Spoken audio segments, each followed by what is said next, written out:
Sir பராரி படம் பார்த்தோம். சமூகத்துக்கு தேவையான ஒரு மெசேஜை சொல்லியிருக்கிற படம். சாதி வெறி, மதவெறி, இனவெறி, மொழிவெறி எல்லாம் மனிதர்களை வந்து மிருகங்களாக மாற்றிடும்.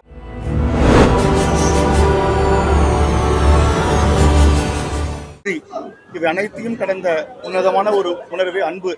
அந்த அன்பு மனித நேயத்தின் ஒரு மாண்புமிக்க ஒரு ஒரு பரிணாமமாகும். அந்த அன்பை விதைக்கும் ஒரு முயற்சியாக சாதி மத மொழி எல்லைகளை கடந்து ஒரு உன்னதமான திரைக்காவியத்தை அருமை அண்ணன் எழில் பெரியவடி அவர்கள் கொடுத்திருக்கிறார். இந்த படம் மகத்தான வெற்றி பெற அவர்களை வழக்கறிஞர் மோகன் பேரவை சார்பாக வாழ்த்திக் கொண்டு, யாதும் ஊரே யாவரும் கீழே என்ற வழியில் அனைவரும் பயணிப்போம். நன்றி, வணக்கம். உண்மையாலுமே நான் ஒரு 4 இடத்துல 5 இடத்துல அழுதுட்டேன் சார். அதான் உண்மையான இது ரிவ்யூக்காகையோ தன்னை பெருமைப்படுத்திக்கணுன்றதுக்காகவோ சொல்லலை. ஏன்னா நான் அழுதது 200% இல்லை, அண்ணாமலையார் இப்போ எப்படின்னா அது ஒரு சன்னதியில் இருக்கும், கண்டிப்பாக அவருக்கு தெரியும். எழில் சார் உண்மையாலுமே வேறு லெவலுங்க. நான் இந்த அளவுக்கு அவர் திரைக்கதையை கொண்டு வேறு லெவலில் நிறுத்துவார்னு சத்தியமாக நான் நினச்சி பார்க்கல. பேர் என்ன? பூஜா. பூஜாவா? படம் பாத்தீங்களா? எவ்வளவு நேரம் பாத்தீங்க? அது டைமா பார்த்துட்டு இருக்க முடியும். படம் தான் பார்க்க அவ்வளவு இன்ட்ரெஸ்டா போச்சா? படம் நல்லா இருக்கா? ரொம்ப சூப்பரா இருக்கு சார். உண்மையிலே எல்லாரும் பார்க்க வேண்டிய படம் இது. இது என்ன பொறுத்த வரைக்கும் 100 நாள் ஒன் நம்பர் இன்னைக்கு ஒரு நாள் நான் பார்த்தது. நன்றி. நடைமுறையில் வாக்கரசியலுக்காக இங்கே பிரிவினை எப்படி பண்ணிட்டு இருக்காங்க அப்படின்றத யதார்த்தமாக களத்தில் சொல்லியிருக்காங்க. படம் நல்லா இருக்கு.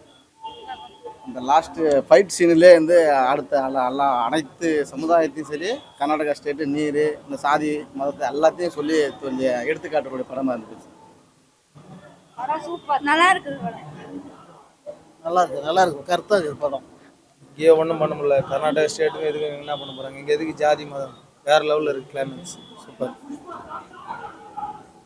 சூப்பராக இருந்துச்சுங்க. நல்லா இருக்கு. எளிய மக்களுடைய வாழ்க்கை படம் நல்லா இருக்கு. இந்த சமுதாயத்தில் அரசியலுக்கு வர ஒரு மாடுபாடாக இருக்கு இந்த படம். சூப்பர் படம். சூப்பராக இருக்குது படம். சூப்பராக இருக்கு. நல்லா இருந்துச்சு. படத்தில் நானும் வரிசையில் வரேன். படம் சூப்பராக இருக்குது, நல்லா இருக்குது. நல்லா பண்ணியிருக்காரு. தத்துவமான ஒரு படத்தை எடுத்து நல்லபடியாக மக்களுக்கு தெரியணுன்றதை கொடுத்துருக்காரு.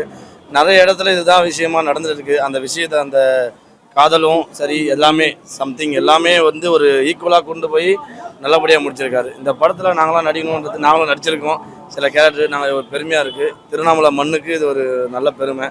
இன்னும் அவர் நிறைய படம் எடுக்கணும், நிறைய டெவலப் ஆகணுன்றது எங்கள் அண்ணாமலையை நான் வேண்டிக்கிறோம். நன்றி, வணக்கம். நான் நிறைய படத்தில் நடிச்சிருக்கேன். ஐயா செம்மையாக எடுத்திருக்காரு படம். எழில் பெரியவடி ஐயா ரொம்ப சென்சிட்டிவான கண்டென்ட்டு. ஒரு நீர்ல எவ்வளோ பெரிய அரசியல் இங்கே நடந்துகிட்டு இருக்குது, ஓட்டை வச்சு என்னென்ன பண்ணுறாங்கன்றது தான் இங்கே பெருசாக பேசப்பட்டிருக்குது. இயக்குனர் எழிலண்ணன் ரொம்ப நேர்த்தியாகவே இந்த படத்தை எடுத்திருக்கிறாரு. அது முக்கியமாக சொல்லப்போனால் ரொம்ப சென்சிட்டிவான அந்த நம்ம பார்க்கக்கூடாது கேட்கக்கூடாதெல்லாம் நம்ம இதில் கேட்குற மாதிரி இருக்குது. ஆனால் இது உண்மையாகவே நடக்குது அப்படிங்கிறது தான் இங்கே பிரச்சனை. அதை ரொம்ப உறக்க பேசியிருக்கிறாரு. அது எனக்கு ரொம்ப பிடிச்சிருச்சு. இந்த படத்தில் நானும் ஒரு சின்ன பார்ட்டாக இருக்கிறேன். ஸோ நீங்கள் நம்ம ஊரில் இருக்கிறவங்க நம்ம ஊர் இந்த மாதிரி கதைகளை சப்போர்ட் பண்ணணும். ஸோ நீங்கள் பார்த்தீங்கன்னா கொஞ்சம் நல்லாயிருக்கும். சப்போர்ட் பண்ணுங்கள். இப்போ எப்படின்னா நம்ம ஊரில் இந்த மாதிரியான படங்களை யாருக்குமே தெரியப்படுத்தாமல் போகிறது தான் பிரச்சனை. ஸோ இந்த படம் எல்லாருக்குமே தெரியணும். ஸோ தெரிஞ்சதுன்னா மக்கள் இப்படி இருக்கிறத கொஞ்சம் சேஞ்ச் பண்ணி அவங்க லைஃப்பை வேறு மாதிரி வாழ்வாங்க. ஸோ 2 சமூகமாக இருக்க மக்களை ஒரே சமூகமாக காட்டுறது தான் இந்த படம். இந்த படம் பார்த்தீங்கன்னா என்ன கதைன்னு பார்த்தீங்கன்னா, நம்ம ஒரு இடத்த விட்டு இன்னொரு இடத்துல போயிட்டு வேலை செய்கிறோம் அப்படின்னு நம்ம சொல்ல, அங்கே என்னென்ன பிரச்சனை வருது, வெளியே ஸ்டேட்டு என்னென்ன வார்த்தை வருது, என்னென்ன பேசுகிறாங்க, என்னென்ன ப்ராப்ளம் வருது, அந்த ப்ராப்ளத்தெல்லாம் எப்படி ஃபேஸ் பண்ணுறாங்க, எது மூலிமா இதுவாகுது, 2 இது பேரும் எப்படி நம்ம ஒன்றா வரோன்றதை காமிக்கிறாரு. பராரி படம் எப்படி இருக்கு?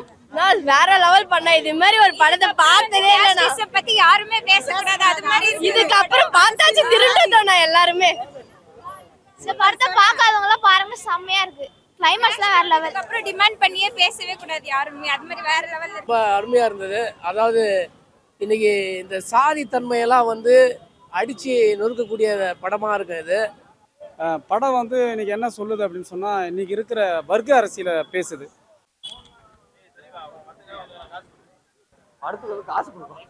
ஸோ மக்கள் தான் எல்லாரும் சொல்லணும். ஸோ எனக்கு ரொம்ப பிடிச்சிருக்குது. நான் ஃபஸ்ட் டைம் ஸ்க்ரீனில் ஃபுல்லாக பார்க்குறேன். ஸோ கூடவே இருந்து மானிட்டரில் பார்த்தோம். மானிட்டரில் பார்க்குறதுக்கும் பிக் ஸ்க்ரீனில் பார்க்குறதுக்கும் நிறைய வித்தியாசம் இருக்குது. ஸோ செஞ்ச உழைப்பு, அந்த உழைப்பினுடைய பலன் பார்க்கும்போது உண்மையாகவே ரொம்ப எமோஷனலாக இருந்தது. எனக்கு உண்மையாகவே ரொம்ப சந்தோஷமாக இருக்குது. தேங்க்யூ.